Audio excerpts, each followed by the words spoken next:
Hello everybody, welcome back to my channel Keerthika's kitchen. ఎప్పుడైనా పెళ్లి భోజనాలకి వెళ్తే గోబీ 65 చూసి ఇంకొంచెం పెడితే బాగుండు అనుకుంటాము. అలా ఫీల్ అవ్వకుండా ఇంట్లోనే ఈజీగా క్రిస్పీగా గోబీ 65 ఎలా ప్రిపేర్ చేసుకోవాలో ఈ వీడియోలో చూసేయండి. చాలా చాలా సింపుల్గా జస్ట్ 3 స్టెప్స్లో ఈజీగా ప్రిపేర్ చేసుకునే ఈ క్రిస్పీ గోబీ 65 ఎలా ప్రిపేర్ చేసుకోవాలో ఈ వీడియోలో చూసేయండి. ఈ రెసిపీ కోసం నేను ఒక పెద్ద సైజు కాలీఫ్లవర్ని తీసేసుకొని ఇలా కొంచెం పెద్ద సైజు ముక్కలుగా కట్ చేసుకోవాలి. మరీ చిన్న పీసెస్గా కాకుండా చూడండి ఇక్కడ చూపిస్తున్న విధంగా కట్ చేసుకుంటే సరిపోతుంది. నెక్స్ట్ గిన్నెలో కొన్ని వాటర్ పోసుకొని ఈ వాటర్ని వేడి చేసుకోవాలి. ఇందులో ఒక 1/2 టేబుల్ స్పూన్ సాల్ట్ వేసుకొని వాటర్ బాయిలింగ్ అయ్యేటప్పుడు ఇందులో మనం ముందుగానే కట్ చేసి పెట్టుకున్న ఈ కాలీఫ్లవర్ ముక్కల్ని కూడా వేసేసుకోవాలి.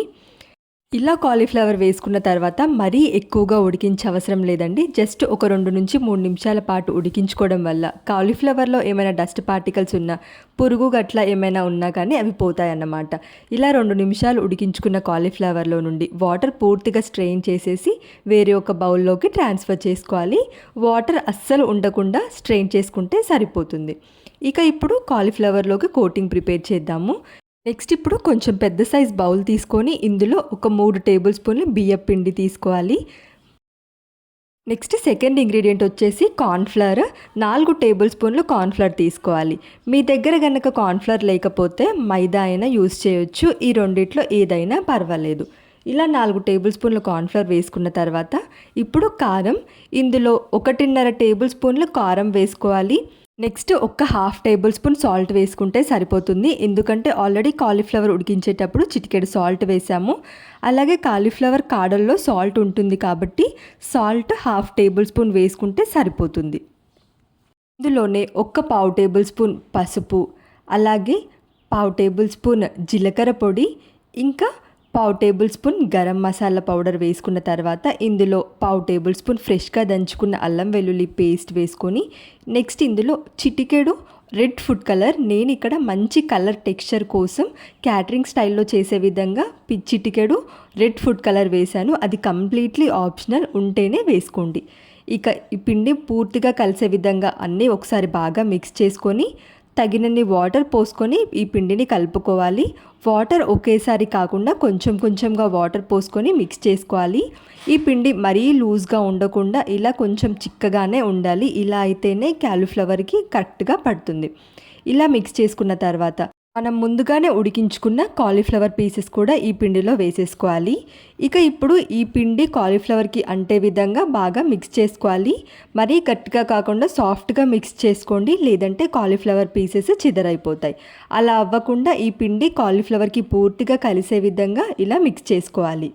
ఇలా కాలీఫ్లవర్ పిండి పూర్తిగా కలిసే విధంగా మిక్స్ చేసుకున్న తర్వాత ఇక ఈ కాలీఫ్లవర్ని ఫ్రై చేయడం కోసం ఆయిల్ పెట్టుకొని ఆయిల్ వేడైందా లేదా చెక్ చేసుకున్న తర్వాత ఇక కాలీఫ్లవర్ పీసెస్ని వేసుకోవాలి. కాలీఫ్లవర్ పీసెస్ ఒకేసారి కాకుండా ఇలా విడివిడిగా వేసుకోవాలి. ఒక్కొక్క కాలీఫ్లవర్ పీస్ ఇందులో వేసేసుకొని మనం పకోడీ ఎలా అయితే వేస్తామో అలా ఒక్కొక్క కాలీఫ్లవర్ పీస్ వేసుకోవాలి. వేసుకున్న తర్వాత వెంటనే మిక్స్ చేయకుండా 1 నిమిషం పాటు ఫ్రై అయిన తర్వాత స్పూన్తో కాలీఫ్లవర్ పీసెస్ని ఫ్లిప్ చేస్తూ ఫ్రై చేసుకోవాలి. కాలీఫ్లవర్ పీసెస్ ముద్దలా కాకుండా ఇలా ఇప్పుడే విడదీసుకుంటూ ఫ్రై చేసుకోవాలి, లేదంటే కాలీఫ్లవర్ అంతా ముద్దలా ఉంటుంది. ఇలా ఫ్లిప్ చేస్తూ లో టు మీడియం ఫ్లేమ్లో పెట్టుకొని ఫ్రై చేసుకోవడం వల్ల మనకు కాలీఫ్లవర్ పీసెస్ లోపల కూడా కుక్ అయ్యి సాఫ్ట్గా పైన లేయర్ క్రిస్పీగా అయ్యేంత వరకు లో టు మీడియం ఫ్లేమ్లో పెట్టుకొని మాత్రమే ఫ్రై చేసుకోవాలి.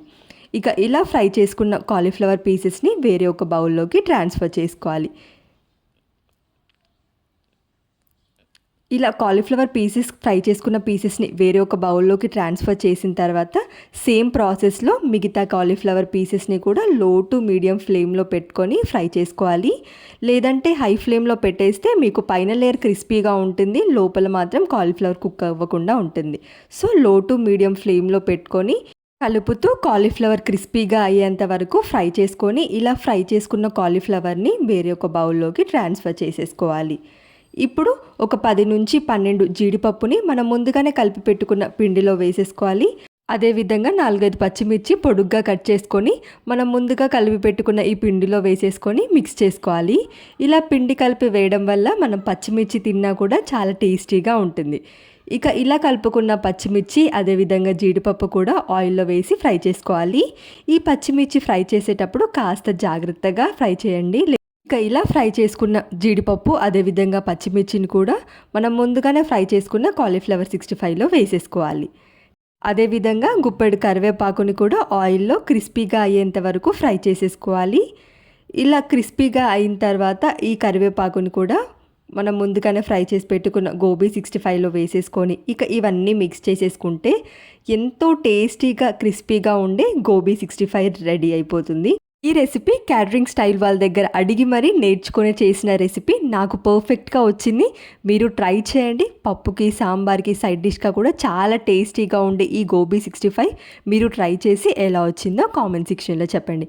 వీడియో నచ్చితే లైక్ చేయండి. ఇలాంటి మరిన్ని ఇంట్రెస్టింగ్ రెసిపీస్ కోసం ఛానల్ని సబ్స్క్రైబ్ చేయండి. Thank you for watching.